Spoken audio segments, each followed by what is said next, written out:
En dan ons skriflesing vandag is uit Johannes hoofstuk 5 verse 19 tot en met 30.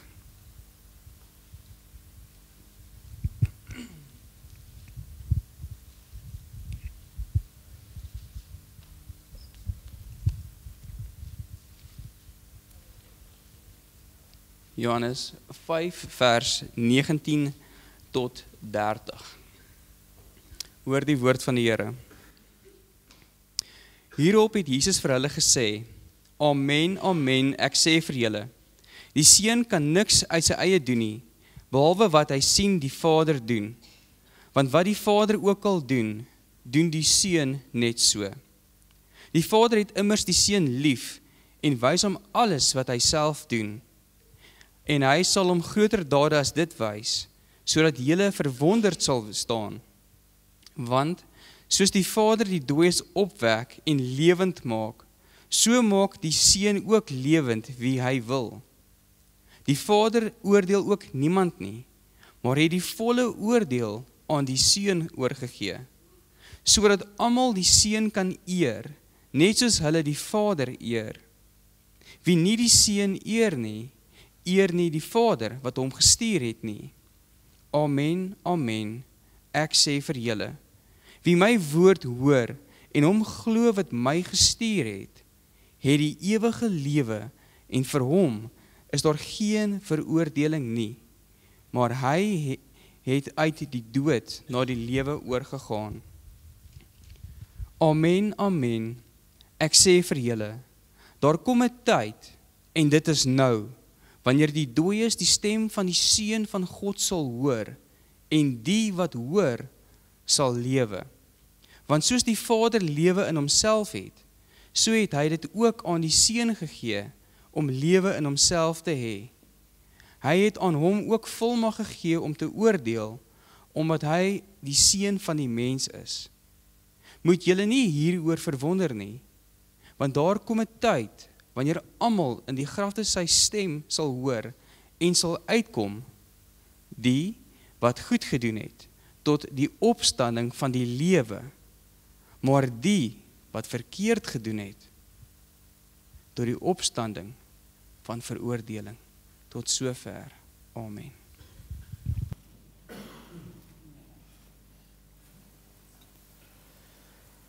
So as die Here wil, dan is vanoggend die tweede laaste preek oor God die Vader. Ons het 'n reeks gedoen, die van julle wat by ons kuier vandag, en ek dink dit was 14 preke miskien, en vandag dan nommer tweede laaste. Kom ons vra die Here se seën op sy woord. Here, u woord is inderdaad 'n geseënde woord, wat 'n wonderlike woord, watter wonderlike waarhede het u aan ons kom bekend maak.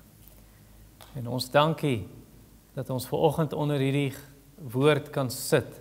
Here, nie net die geklank van die woord soos ons dikwels sê nie. Ons wil nie net geluide hoor nie. Ons wil nie eers net 'n mens se stem hoor nie. Ons bid dat u sal praat, dat u tot binne in ons harte praat, wanneer ons hierdie woord hoor vandag, dat ons dit inneem. Het sal nie help, ons is onder die geklank van die woord en ons hoor nie die woorde nie, ons dagdroom, of ons verstaan nie die woorde nie.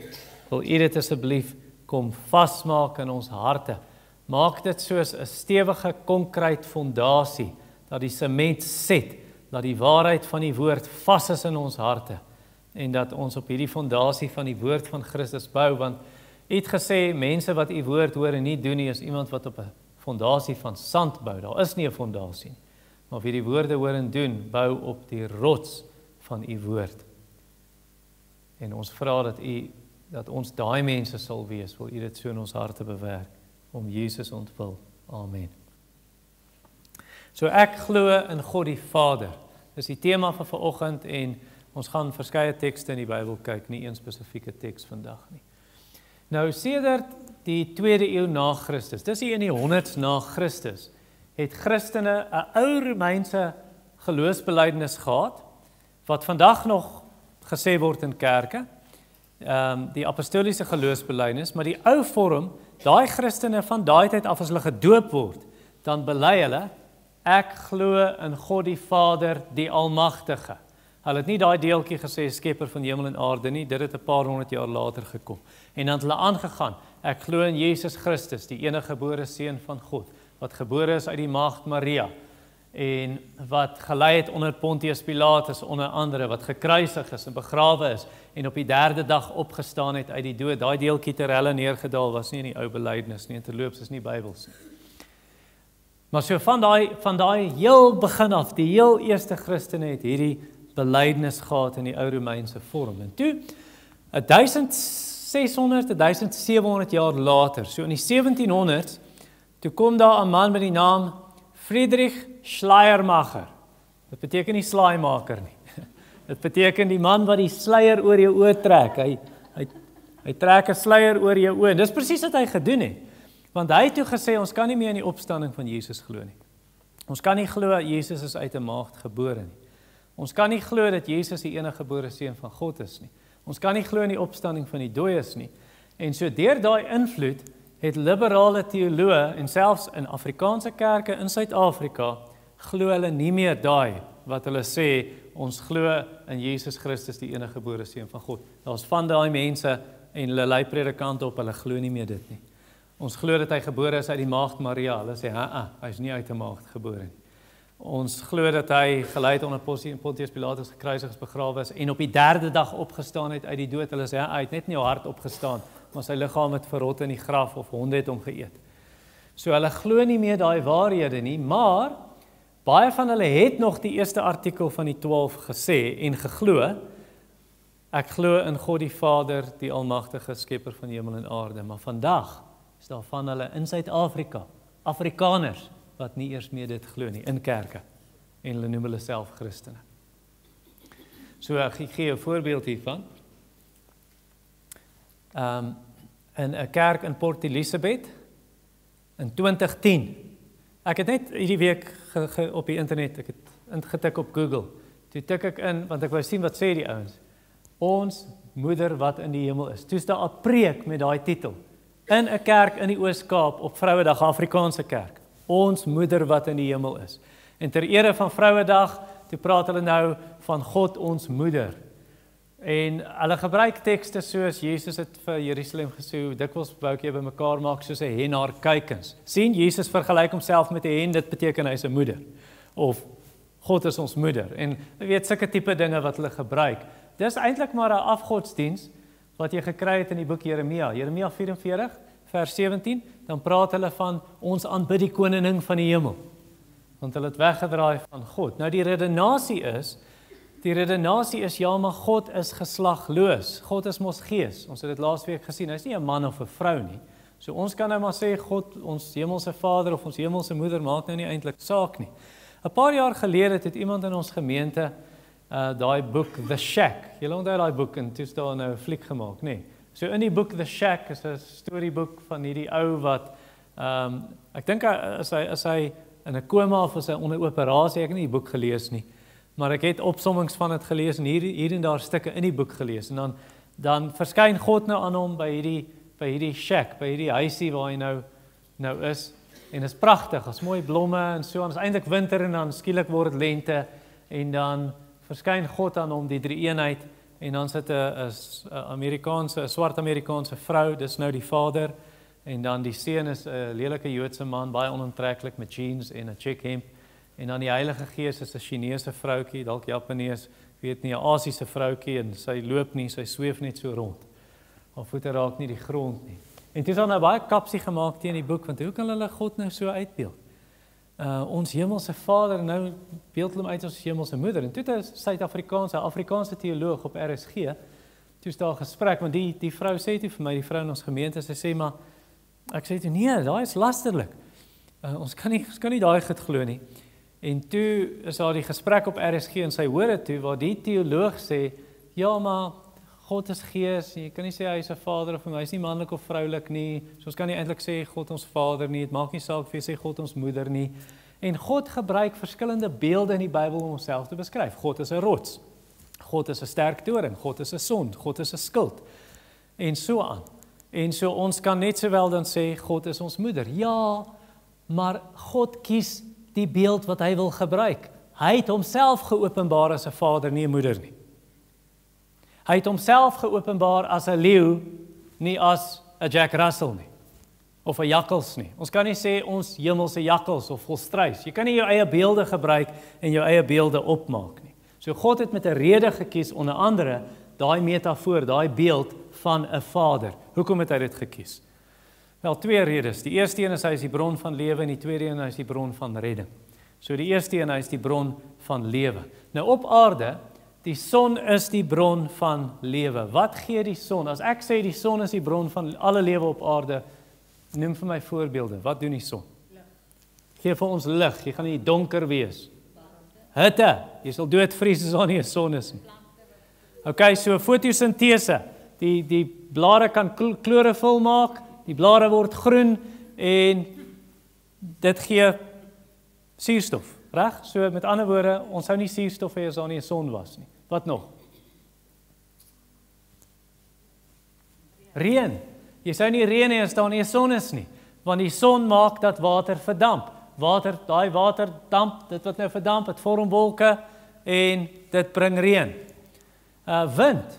Die wolke sou net weer terugreën op die see. So die son veroorsaak wind. Dit bak op die aarde, warm lug styg en lug wat dan hoog gaan, dit word weer koud en koue lug daal en daar's lugstrome, daar's wind wat die wolke waai. Okay? Lugdruk. Vrugte word ryp weens die son, die gewasse word ryp, die koring op die lande, die mielies, die gras groei. Dit gee natuurlik vir renosters en zebras en blauwille beeste en kameelperde kos. En dit gee weer vir die leeu's kos en vir die hyenas en vir jakkalse en vir luiperds en vir jagluiperds en vir bere en vir wolwe. Bere is omnivore, hulle sal die besties ook eet, maar hulle het nog steeds die son nodig. Die maan. So die maan weerkaats die son se lig. So in die nag het ons 'n flauwer lig wat van die maan afkom, wat eintlik van die son afkom. Wat van gravitasie, swaartekrag. Deur die massa van die son word al die planete in hulle wentelbane gehou in ons sonnestelsel. En net soos wat die son die bron van alle lewe op aarde is, dis 'n mooi illustrasie van die Vader wat die bron van ons lewe is. Die Vader is lewe self. Sean het vir ons gelees in Johannes hoofstuk 5 vers 26 sê Jesus, want die Vader het lewe in homself en so het hy aan die Seun gegee om lewe te hê in homself. So die Vader is die bron van die Seun se lewe en die Seun het daai lewe in homself net soos die Vader dit in homself het. Dit het nie iewers gebeur in die geskiedenis nie. Dis van ewig af so. Van ewig af is die Seun se lewe uit die Vader. So die Seun het nie ergens begin nie.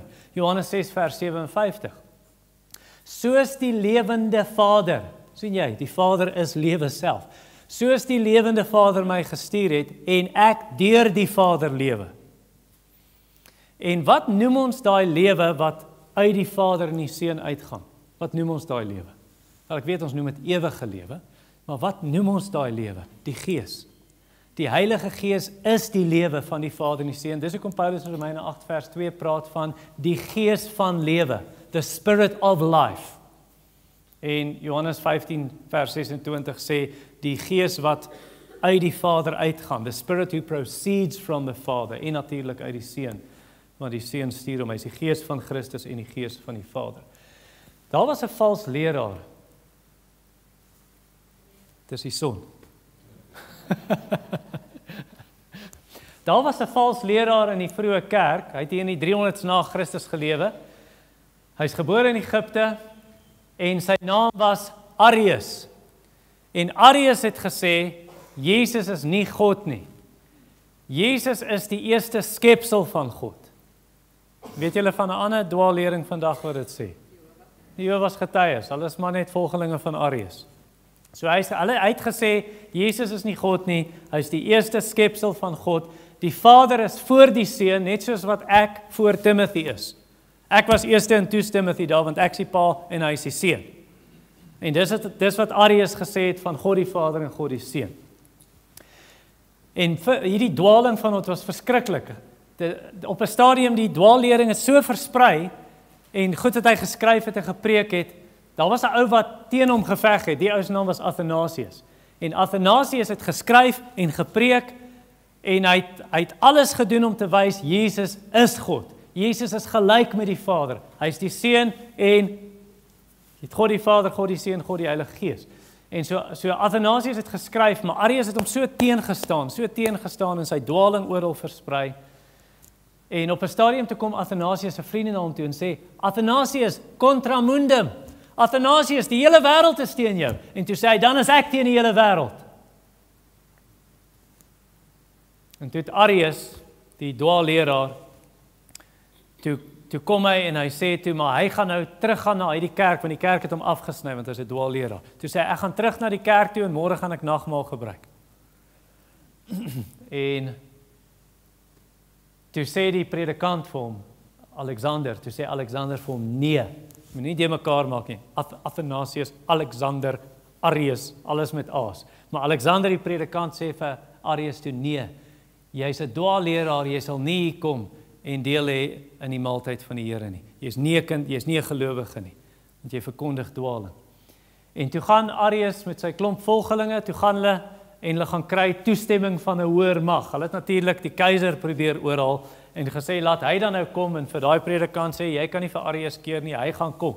En toe kry hulle dit reg. En toe kom hulle terug na die predikant toe, na Alexander toe, en hulle sê, terloops, Arius gaan môre kom, en hy gaan in julle erediens inkom, en hy gaan terug verwelkom word in die kerk, en hy gaan die nagmaal gebruik. En toe gaan die predikant op sy knie, en hy pleit by die Here, hy soebat, en hy sê, Here, asseblief, maak my eerder dood, vat my eerder uit hierdie wêreld uit, as wat ek toelaat dat hierdie dwaalleraar kom, en hy kom met sy vuil bokvoete, en trap die skape se watervuil. En sy vriend het saam met hom gebid, so hy het dit gehoor, en terwyl Arius nou in die straat, soos 'n pou loop, en hy pronk oor, hy's arrogant oor hoe hy gaan kerk toe kom, en hy gaan nagmaal gebruik, hulle gaan hom terug verwelkom, toe skielik, hy en sy vriende, toe sê hy vir sy vriende, ek moet gou 'n draai loop, my maag is nie lekker nie, en toe hy badkamer toe gaan, toe split sy ingewande oop, soos Judas se, en toe gaan hy dood. Want eintlik, Alexander het vir hom gesê, glo jy die waarheid, oor wie Jesus Christus is, toe lieg hy, toe sê hy, nee, ek glo dit, ek onderskryf dit, toe sê hy, as jy die waarheid praat, mag die Here jou spaar, maar as jy lieg, sal God jou oordeel, en toe gebeur presies dit, vir sy dwaling, toe tref die Here om en vir sy leuns. Jy sien, Arius was verkeerd, jy kan nie sê, God is 'n ewige Vader, as hy nie 'n ewige seun het nie, anders is hy mos nie vir ewig die Vader gewees nie, 'n Vader veronderstel, hy het van ewig af 'n seun. En as jy sê die seun is uit die Vader, dan is dit soos ek en Timothy weer. Ek sê pa, hy is die seun. As ek sê Timothy is uit my, hy kom uit my uit, dan het hy mos dieselfde natuur as ek. En as jy sê die seun is uit die Vader, dan die seun presies dieselfde natuur as die Vader. Hebreërs 1 vers 3. Jesus is die afskynsel van God se heerlikheid, die presiese afdruksel van God se wese. Of in Johannes 1 vers 18, niemand het God ooit gesien nie, die enige gebore God, wat self God is, hy wat teen die bors van die Vader, of in die boesem van die Vader is, hy die Vader bekend kom maak. Of in Johannes 14 vers 9, Jesus sê, wie my gesien het, het die Vader gesien. Johannes 10 vers 30, ek en die Vader is een. Hier is 'n illustrasie vir jou. Wie van julle het al gehoor van C.S. Lewis? Okay, C.S. Lewis, hy het 'n boek geskryf met die titel Mere Christianity, en in hierdie boek verduidelik hy dit so. Hy sê, ons gebruik nie in Engels eintlik meer die woord begotten of beget nie, behalwe nou in Bybelkonteks. Maar hy sê, it's not a common word, but we understand the word beget of begotten, verwek, voortgebring. En so hy sê, humans beget humans. Beavers beget beavers. Birds beget eggs, which turn into birds. Maar dan sê hy, beavers make dams. Birds make nests. Humans make machines. So dit wat jy maak is nie dieselfde as jy nie. Maar dit wat jy verwek, that which you beget, is dieselfde as jy, selfde natuur. En so jy kan byvoorbeeld, Charles, jy kan 'n standbeeld maak, en jy kan dalk so goed soos Michelangelo wees, en jy maak daai standbeeld so realisties dat dit net soos jy lyk, maar dit wat jy gemaak het, is nie dieselfde as jy nie. Al lyk dit miskien uiterlik soos jy, so God het ons na sy beeld gemaak, mense, maar ons is nie van dieselfde natuur as hy nie. Maar die Seun, Jesus, die only begotten, die enige gebore Seun van God, hy is presies dieselfde as die Vader. Hy is die Vader se natuur. En so Jesus is die Seun van God van ewigheid af, want hy is die enige gebore Seun van God. Hy is verwek uit die Vader van ewigheid af. Maar met ons is dit nie so nie. Is Adam die seun van God? Ja. Pieter sê ja. Lukas 3 vers 38. Set die seun van Adam, Adam die seun van God. Maar Adam is die seun van God deur skepping. Nie dat hy van ewig af uit die Vader is soos Jesus nie. Of engele seuns van God. Ja. Job 1 vers 6. Job 38 vers 7. Die seuns van God het voor hom verskyn en Satan was onder hulle. Of die seuns van God het hom geprys toe hy die fondasie van die aarde lê. So, maar hulle seuns van God deur skepping. Handelinge 17 vers 28. Die tweede deel sê ons is almal God se nageslag. Bedoelende deur skepping. Ons is kinders van God deur skepping. Jesus is dit van ewigheid af. Maar wat het ons gedoen? Het ons God geëer en hom geprys, want hy is ons Vader deur skepping nou. En ons is kinders van God deur skepping. Het ons hom die dank en die eer gegee? Nee. Paulus sê ons het hom nie gedank en geprys nie. Maar ons het gedoen wat die verlore seun gedoen het. Hy het sy rug op hierdie Vader gedraai. En hy het besluit, ek is die kaptein van my skip. Niemand sê vir my, hoe leef ek my lewe, hoe spandeer ek my geld, hoe gebruik ek my tyd, wat doen ek met my liggaam, wat doen ek in my afure, wat doen ek in my gedagtes nie. Niemand sê vir my nie. En so die verlore seun sy rug op die Vader gedraai, en hy het sy pad van sonde gaan stap. Hy het sy lewe van dronkenskap gaan leef, sy lewe van verslawing, sy lewe van vroumense, sy lewe van losbandigheid, sy lewe weg van sy Vader. Ek wil nie hierdie Vader hê nie. En ten spyte daarvan, wat doen die Vader? Ja, ons skuld hom ons lewe, want hy is ons skepper. Ons skuld hom ons dank, ons gee dit nie, ons is die verlore seun, maar ten spyte van ons rebellie, wat doen die Vader? Die Vader, spesifiek sê Jesus, die Vader laat sy son skyn oor die goeies en die slegtes. Hy laat sy reën val op die regverdiges en die onregverdiges. Wie van julle het bure, en hulle is eintlik maar mense wat 'n slegte lewe leef. Toe dit gisterand gereën het dit net op jou stukkie gras gereën. Die Here het sy reën op hulle ook gegee, want hy's 'n goeie Vader. Elke goeie gawe kom van bo, sê Jakobus, van die Vader wat die hemel ligte gemaak het, die son, maan en sterre. By wie daar geen skaduwee van omkering is nie. Hy's onveranderlik. Hierdie Vader is so goed. Hy gee vir ons braaivleis, en hy gee vir ons liefde, en hy gee vir ons vriende, en hy gee vir ons klere, en hy gee vir ons voëls en blomme, en groen gras en koeltebome, en liedjies, en liedjies, en liedjies, en biltong, en huwelike, en kinders, en kleinkinders, en Kersfees, en verjaarsdae, en saam kuier, en 'n swembad, en koue water, en die bosveld, en 'n kampvuur, en 'n kaggelvuur. God gee vir ons al hierdie goeie gawes. Dis wat die Vader doen, ten spyte van ons rebellie, en hoe vergeld ons hom, hoe betaal ons hom terug, vir al sy goedheid aan ons. Hier is wat ons doen. Ek het studeer, en toe ek 'n eerste jaar was daar 'n ou wat 5de jaar student was. Nou die koshuis waar ek gebly het, hulle het al hulle kos by Woolworths gekry. Jy weet ons nou, Woolies maak nou lekker goed. En toe eet ons nou die dag, saam middagete, of het was aandete gewees, en nou sit hierdie student, die 5de jaar, aan die punt van die tafel, ek sit langs hom, en ons gaan nou bid vir ete, ons almal hou hande vas in die koshuis, en hy bid, en hy sê, Here, baie dankie, dat U so vir ons sorg, en maak ons opreg dankbaar vir wat U ons gee, en so in Jesus naam, amen. Ag, alweer visvingers. Dis wat ons doen. Dis wat ons doen. Die Here is, die Vader is so goed vir ons en ons kla.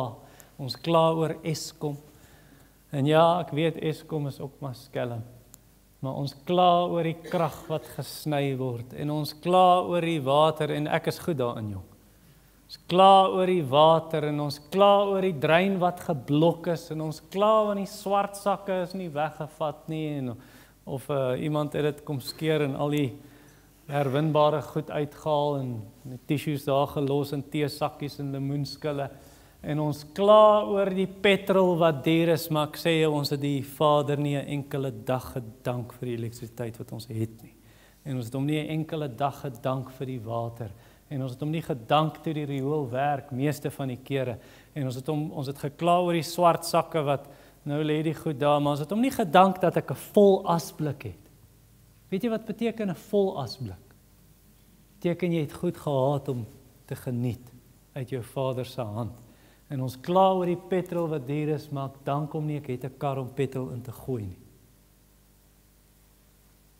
Inteendeel wat ons doen is ons beskuldig die Vader vir al die slegte goed in die wêreld. Ons beskuldig die Vader en ons vergeet eintlik het God 'n perfekte skepping gemaak. En God het gesien en kyk, dit was baie goed en dit was aand en dit was môre die 6de dag. Vader het 'n wonderlike skepping gemaak, maar ons beskuldig hom vir die sleg in die wêreld, terwyl die waarheid is, dis die mens wat droog gemaak het. Dis die mens wat gerebelleer het teen hierdie Vader en nou het ons 'n gemors van 'n wêreld. So wat meer moet die Vader doen om te wys hy het 'n liefde vir mense, hy het 'n liefde vir sondaars. Wel, hier's wat hy doen. Nommer 2, hy is die bron van redding. So ten spyte van die mense rebellie teen God, ten spyte van ons rebellie teen die Vader, wys hy sy liefde vir ons. Hy gee ons sy beste, hy gee ons sy kosbaarste, hy gee ons sy alles en dis nie liedjies nie. Hy gee ons sy seun. God het sy liefde juis daarin bewys dat Christus vir ons gesterf het toe ons nog sondaars was. In ons rebellie kom die Vader en hy gee sy beste. En moenie dink hy stuur die seun en hy is maar net een kant. Nee, hy en die Christus en die Vader is een. Die Vader gee homself in Christus. C.S. Lewis sê, the Son of God became a man to enable men to become sons of God. Die seun van God het die seun van die mens geword, sodat die seuns van die mense die seuns van God kan word. En Jesus het nie gekom om slawe te werf vir die Vader nie. Jy sien, want God word nie gedien deur mense se hande, asof hy aan iets behoefte het nie, omdat hy self aan almal lewe, asem en alles gee. Hy het nie ons diens nodig nie, hy het nie slawe nodig nie. Nee, Jesus het gekom nie om slawe te werf nie, maar om die verhouding tussen 'n vader en 'n kind te herstel.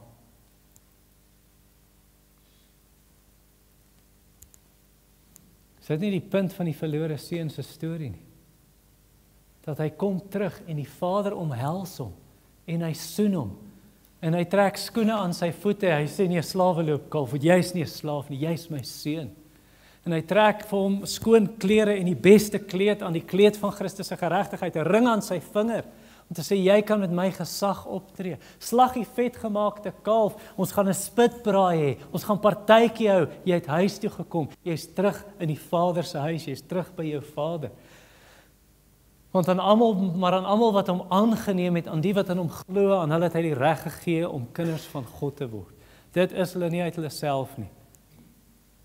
Nie uit bloed nie, nie uit die wil van 'n mens nie, nie uit die vlees nie uit jouself nie, maar is dit uit God gebore.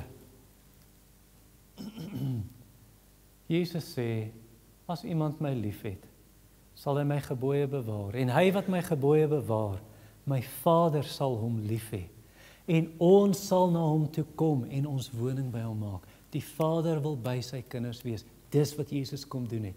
Hy het versoening gebring tussen 'n Vader en sy kinders. Hy sê in Johannes 16:27 vir die disippels, die Vader self het julle lief. Dis die liefde van die Vader. Kyk gou in Johannes 17. Johannes hoofstuk 17.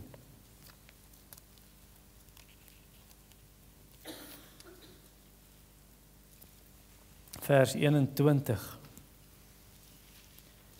Jesus bid vir die disippels, maar dan bid hy ook vir almal wat nog gaan glo eendag, in vers 20, en dan sê hy in vers 21, wat bid hy? Dat hulle almal een kan wees, net soos U, Vader, in my is en ek in U, dat hulle ook in ons kan wees, sodat die wêreld kan glo dat U my gestuur het.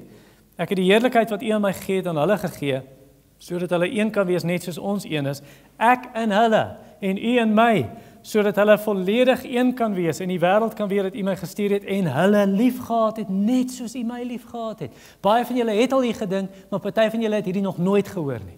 Jy het nog nooit gehoor, die Vader het jou lief met dieselfde liefde wat hy sy seun lief het. Dit sê so aan die einde van vers 23. Vers 26. En ek het U naam, Vader, aan hulle bekend gemaak en ek sal dit verder bekend maak sodat die liefde waarmee U my lief gehad het in hulle kan wees en ek in hulle. Die Vader het jou lief. Dis waarvoor Jesus gekom het. Dat jy in perfekte gemeenskap en eenheid, dat jy een kan wees met die Vader. Net soos wat 'n kind en 'n pa een is. Nee, die kind is uit die pa. En die Vader se lewe is in ons deur Christus en die Vader se liefde is in ons. Kyk in Galasiërs, so blaai aan na Galasiërs 4 toe. Galasiërs hoofstuk 4. Galasiërs 4 vers 4. Hier sê dit vir jou hoekom Jesus gekom het.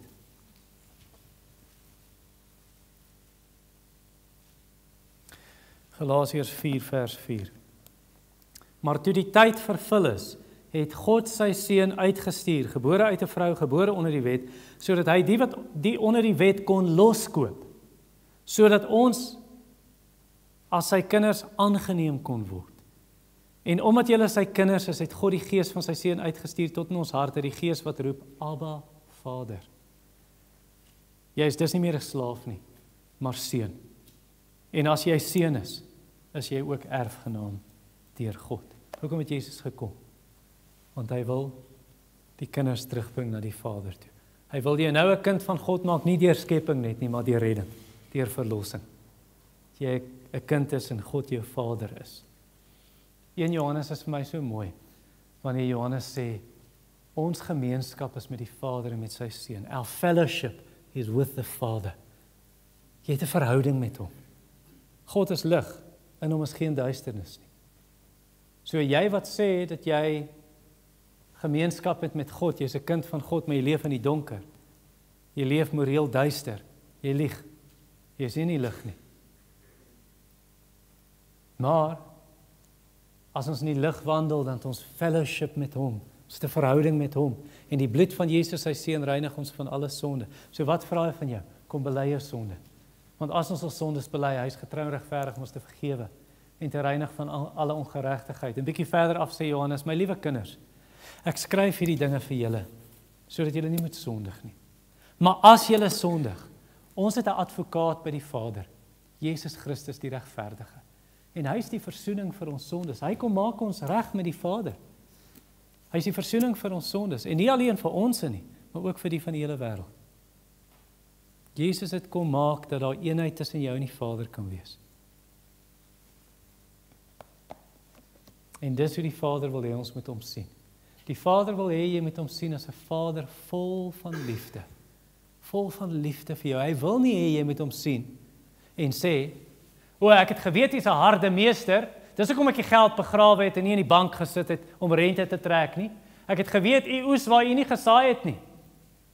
En u eis waar u nie belê het nie. Harde meester.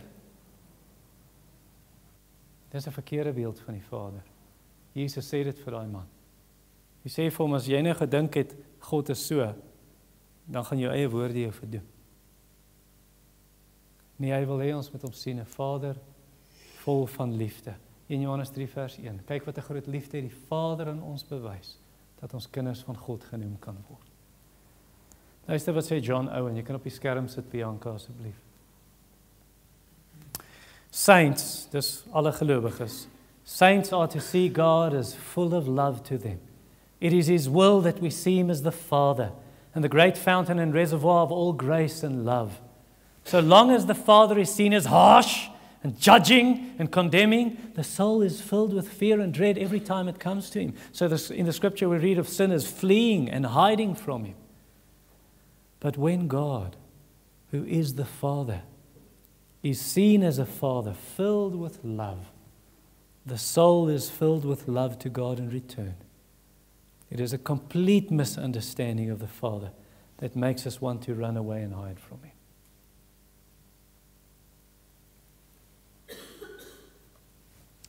Die Vader wil hê jy moet hom sien.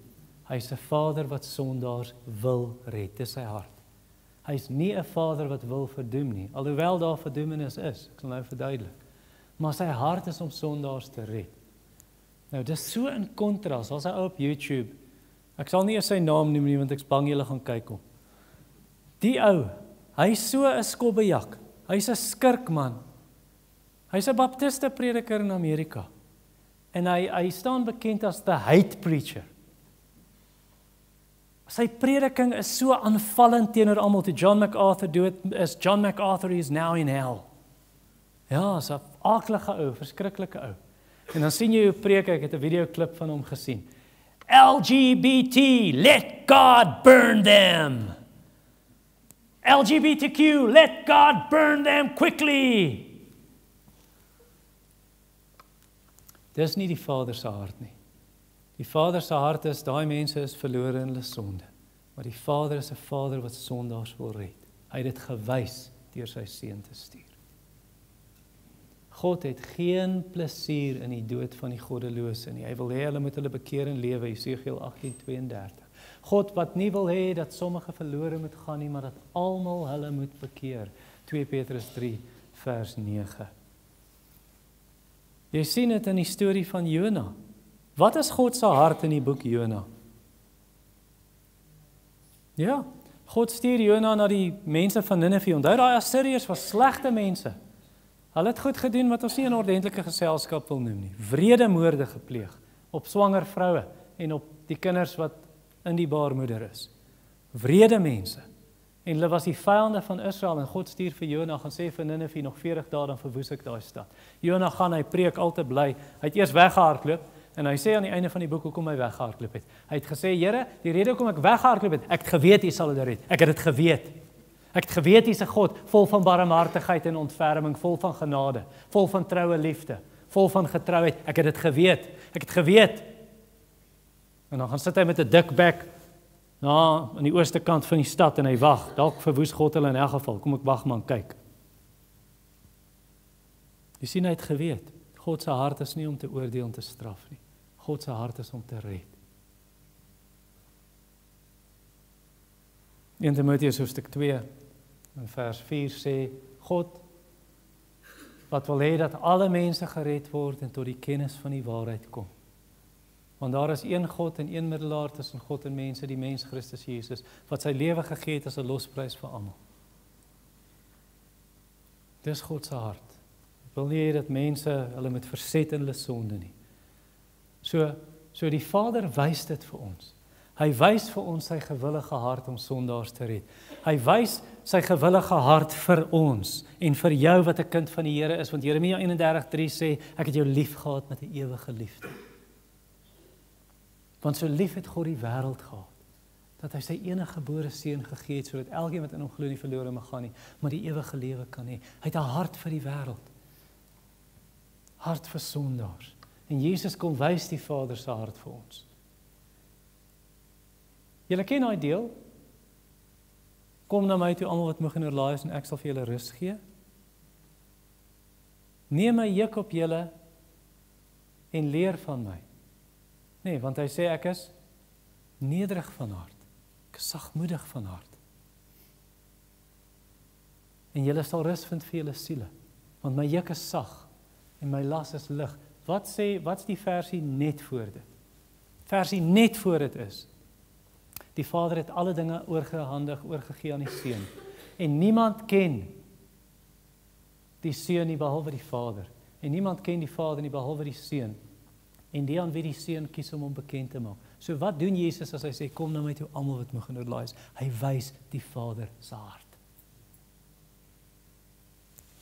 1 Johannes hoofstuk 4, wil jy gou sien toe blaai. Heel agter in jou Bybel, nie Johannes 1 nie, 1 Johannes. 1 Johannes hoofstuk 4.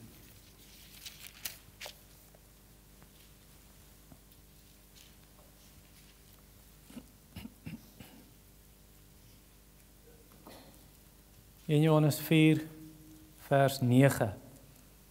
Hier is die Vader se hart.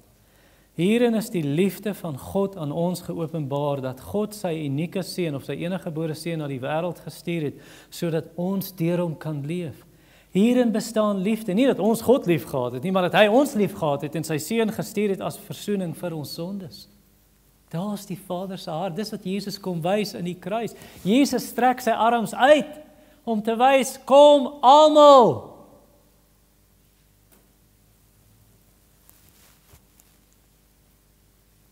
En as jy die Vader se liefde so sien, dan gaan jy nie sy liefde gebruik as 'n smokescreen, 'n rookskerm, 'n dekmantel vir sonde, want dis wat gebeur in Afrikaanse kerke in ons land in 2025.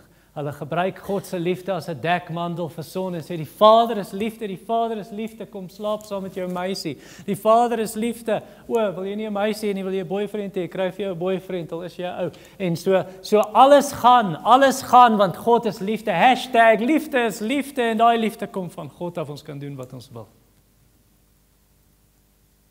Nee, jy sien as jy die Vader se liefde so sien, gebruik jy dit nie as 'n verskoning om te sondig, want God is liefde nie. Nee, as jy hierdie liefde sien, dit smelt jou hart en jy sê ek wil hom lief hê. Hy het lief gehad.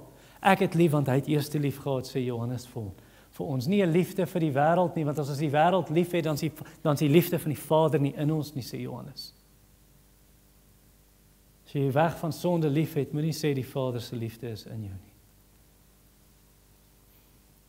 Jy sien, as jy 'n sin het van die Vader se liefde, daai Christen wat regtig die Vader se liefde verstaan, dis daai Christen wat in die tronk kan sit en so 'n vrede het en 'n blydskap, want hy het 'n sin van die Vader se liefde. Die Vader het my lief. Is dit nie Paulus se gesindheid nie? Paulus sit in die tronk. Net na hy vir hulle sê, ek kry swaar, ek ly, ek's in die tronk. Die volgende vers sê hy, want ek buig my knieë voor God die Vader, van wie elke geslag in hemel en op aarde sy naam ontvang. Ek bid dat hy na die rykdom van sy heerlikheid aan julle mag gee, om versterk te word in die innerlike mens deur sy gees, sodat Christus in julle harte kan woon deur die geloof. Julle wat in sy liefde gewortel is soos 'n boom, gegrondves is soos 'n gebou op 'n fondasie.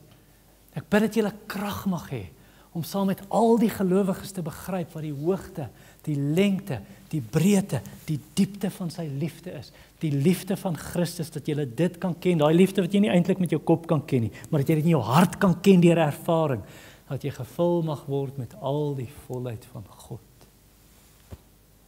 Die Christen wat die liefde van die Vader sien, dis die volwasse Christen. So wil jy geestelik volwasse word, bid daai gebed in Efesiërs 3 se einde. Here, wys my u liefde, wys my die Vader se liefde in Christus, deur die Gees. Jy sien, is daai Christen wat groei, daai Christen groei verby teologiese stellings oor God. Nee, daai Christen groei tot op 'n punt wat John MacArthur sê, hy sê, what excites that Christian in the morning, the mature Christian, die volwasse Christen, what excites him in the morning is not his theology, it's his Lord. Ons kan sê, it's his Father. God is my Vader, hy het my lief. Soos J.I. Packer sê, hy sê, vandag wanneer Christene by mekaar kom, dan waaroor praat ons? Ons praat oor Bybel, ons praat teologie, maar die Christene in die tyd van die groot predikers van Engeland in die 1600s, die Puriteine, wanneer hulle by mekaar gekom het hulle nie gepraat oor teologie nie, hulle het gepraat oor hulle Vader. Hulle het gepraat oor 'n soete gemeenskap met Christus, die liefde van Christus, die werk van die Gees. John Owen sê, thinking much on the Father's love is a powerful motive to holiness. Wil jy heilig wees? Wil jy geestelik groei? Wil jy gehoorsaam wees? Wil jy soos Jesus wees? Dink baie oor die Vader se liefde. En is vir daai Christen sy hele lewe begin en eindig met die Vader. Net soos wat die watersiklus, nee. Waar begin die reën? In die see. Waar eindig die reën? In die see. En so is dit met die Vader, wat ons sê, geseënd is die God en Vader van ons Here Jesus Christus, wat ons geseën het met alle geestelike seëninge in die hemele, in Christus, net soos ons uitverkies het in Christus voor die grondlegging van die wêreld, hierdie Vader, sodat ons heilig mag wees en opreg of onberispelik voor hom mag wandel in liefde het hy ons vooruit bestem tot aanneming as kinders deur Jesus Christus. Volgens daai ewige raadsplan wat hy gehad het, tot lof van die heerlikheid van sy genade. Waar dit begin? Die Vader het jou uitverkies in Christus. Waar eindig dit? Tot lof van die heerlikheid van sy genade, want uit hom en deur hom en tot hom is alle dinge, aan hom kom toe die heerlikheid tot in alle ewigheid. Amen. Prys U naam, Vader, dat U kinders so lief het. Ons glo in U. Ek glo in God die Vader. En ons bid dat ons mag lewe as U kinders. En daai kinders van U wat weggeloop het, soos die verlore seun, bring hulle huis toe, Vader, en omhels hulle. En maak daai skewe beeld wat hulle van U het reguit. Dat hulle sien U Vader hart en U liefde vir hulle. In Jesus naam. Amen.